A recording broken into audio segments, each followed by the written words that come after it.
So let's get started on your infinity beads. You've got a package of clay and you just need to open this up,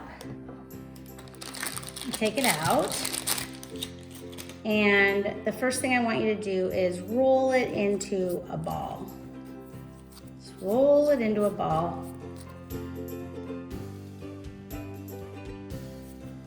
And then I want you to break it, and this is one hole, and now I want you to break it into 2 pieces. We've got 1 and 2. And I think you can agree with me that we took our 1 hole and we broke it into halves, 2 halves. So what happens if we continue to break our clay into halves? Well, let's find out.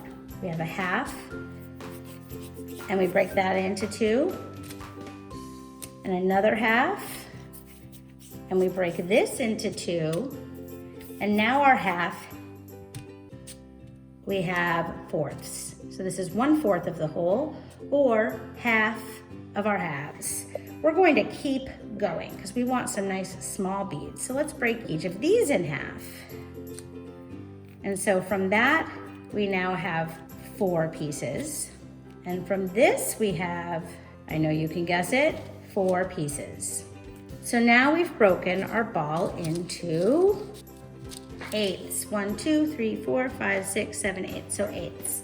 So we divided it in half, and then in half again, and in half again. We can continue to divide this ball and these pieces into halves.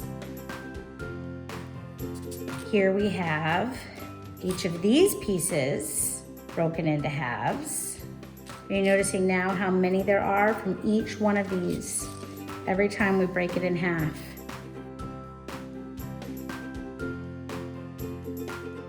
So now we have done half of a half of a half of a half, and we have 16. 1, 2, 3, 4, 5, 6, 7, 8, 9, 10, 11, 12, 13, 14, 15, 16. Are you noticing a pattern? We had 2 for a half. 1/2 is 1/2. And then 1/4 is 1/4. And then 1/8, and now 1/16. See if you can notice a pattern in that. And now let's do it one more time. So we're gonna break each one of these in half.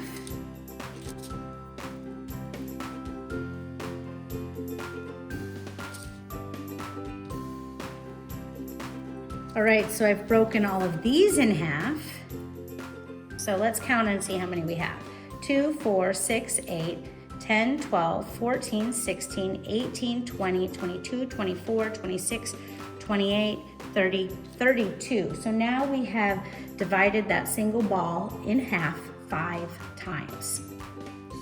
Could you keep doing this? Could we keep dividing these little balls in half? We could. Can you estimate right now, based on our pattern, if you divided each one of these into 2 again, what would you end up with? You'd end up with some very small beads. You can do that. You can continue to break these into smaller beads, or you can have 32 beads. That's up to you. I'm gonna do just 32 for my example, and I wanna show you what we're going to do. So for your beads, you take a bead. You might notice that I didn't make it into a perfect little ball when I was breaking it in half. So now that's your opportunity to do that. You can take it in your hands and roll it just like that. Roll it in your hands. And take your toothpick, poke a hole through it. You wanna make sure that the hole is pretty big, because you don't want to make beads that are too small for your string. And then, if you want to touch that up again and fix the shape in any way, you certainly can. Again, make sure the toothpick goes through, and once that's done, you'll set that aside to dry. So I want to show you, you can make different shaped beads if you want. You can make your beads a little more square by squaring off the edges if it's on the toothpick. And you can change the shape of it on the toothpick. You just don't want to change the shape after you've pulled it off, because then the hole might change. So I'm going to kind of make mine rectangular, and I'll pull that off and set it aside. And you can do all kinds of shapes. So I'm going to do one now. I'm going to show you how I might make a really big round one next. Roll it into a ball. Get my toothpick through there and shape it into a big sphere. And there we go. So you can see that you can do whatever kind of shape you want. Now I'm going to finish the rest of mine, and then we'll talk about the next steps. All right, so I am almost finished. Got a couple left to do. And I've been trying to make sure that I have an even number of each kind of bead. And the reason for that is that I want my necklace to be symmetrical. And so I'm going to do one more of these donuts. I had a lot of fun making these donut shaped beads. And I just did that by making a flat round disc and then punching a hole through it. Then you have a little donut shape.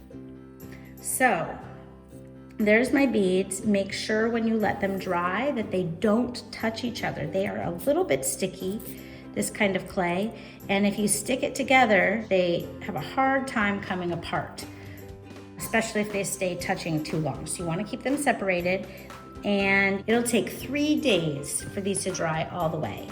And when you paint them, our paint is permanent paint. It's an acrylic paint, and so you need to wear a smock, and you need to have an adult supervising, because if you get it on your clothes or you get it on furniture, they will not be very happy about that. So that is the instructions for this. And then I want to talk a little about how this relates to the concept of infinity. And I'll do that face to face.